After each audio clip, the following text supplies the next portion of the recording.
per 9000's game room.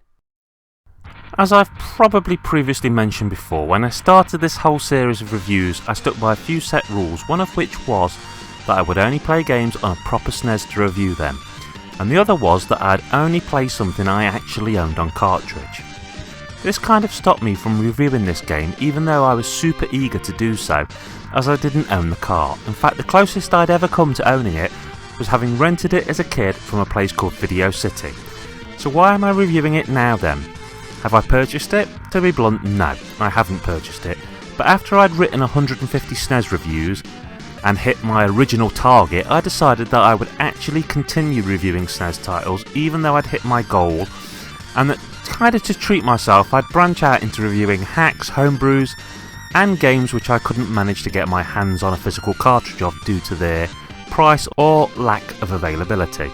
So for my 159th written review I decided I'd like to look at the Firemen. I don't usually talk about how much games cost until right at the end of a review, but I'm going to break the tradition here and go straight into this game's worth. Well, basically, if you're in England, a loose PAL cart of it will probably cost you about £130 if you try and buy it online. And if you go for a Japanese copy and decide that you can get by without being able to read the story, then this will cost you around £40. Maybe if you keep looking you might just manage to get a Japanese loose cartridge for £30. However, it's important to note that this game is one of the most counterfeited games going. There are plenty of reproduction carts for sale, which I don't have too much of a problem with when they're clearly marked and sold as such, but it does worry you that there are probably some fakes out there being passed off as genuine. For me though, if you're contemplating a fake, then don't bother, just pay a little more and get a cheap EverDrive and play all manner of hard to get games and homebrews and hacks on that instead. It's not like a fake actually has any real worth to it. This might spoil the review a little, but the Fireman is a great game, but I do find it hard to recommend even an amazing game for like £130 when it's a loose cart. And don't even ask how much a box copy will go for, because it's staggering. Okay, let's get on to talking about the game itself. So the Fireman has a pretty good story. It's a fairly simplistic one, but I think it's told well. The game is set in 2010, which, yep, it's the past now, but when this game came out it was practically future times. But for once we are not on the moon or anything crazy, things are actually pretty much as they are now.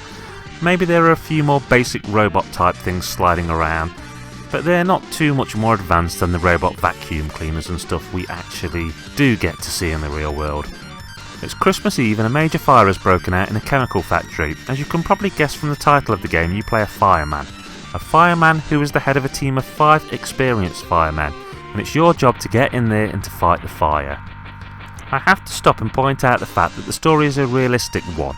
A fire has broken out and it's wreaking havoc. There's no evil villain or terrorist organisations, the world is not in danger of imminent destruction, and you're also not the last member of an alien race or the son of a demigod. You're a regular fireman who is just doing his job, putting out the flames and looking for survivors.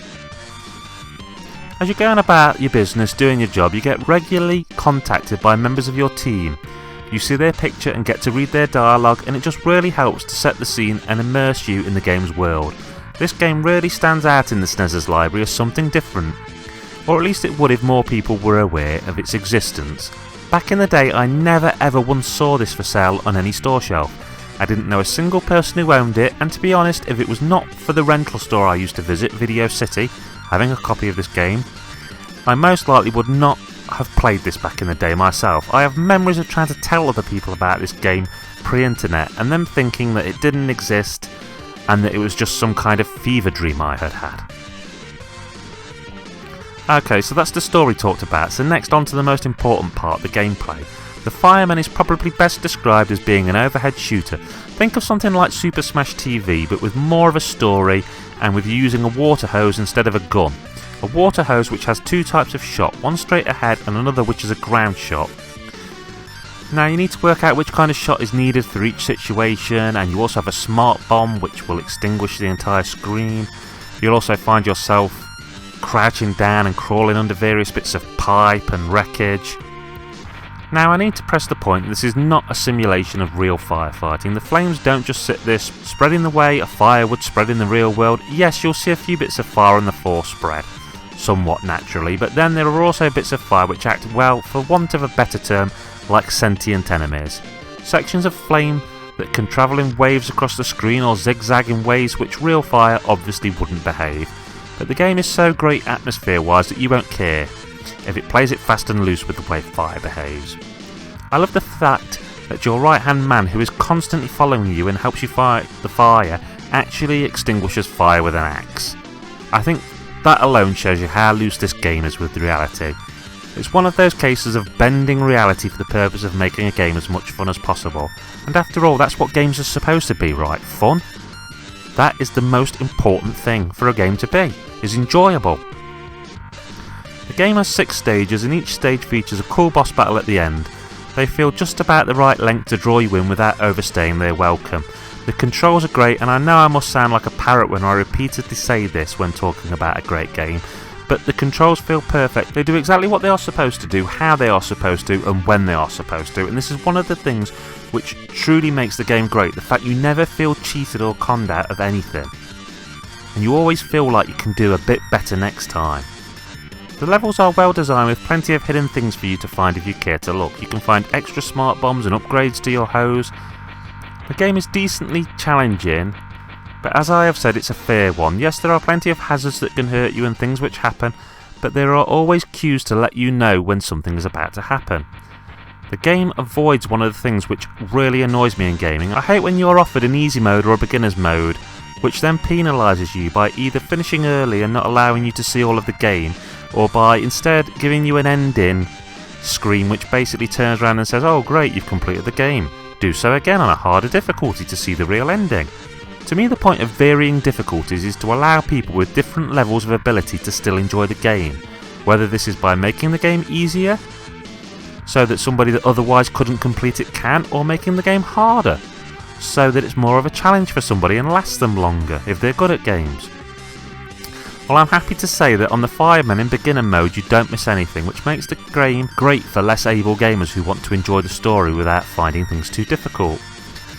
If there was something gameplay wise that I would say is a shame, it would be the fact that despite there being a second character who is always by your side, they didn't think of adding 2 players as an option and allowing you and a buddy to play this game through together.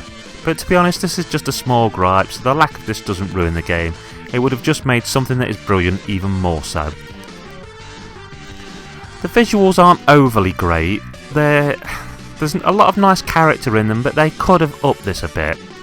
It does make the game look a little bit cheap, like a underfunded movie license, but there's still lots of little bits of attention to detail, and graphics don't make a game.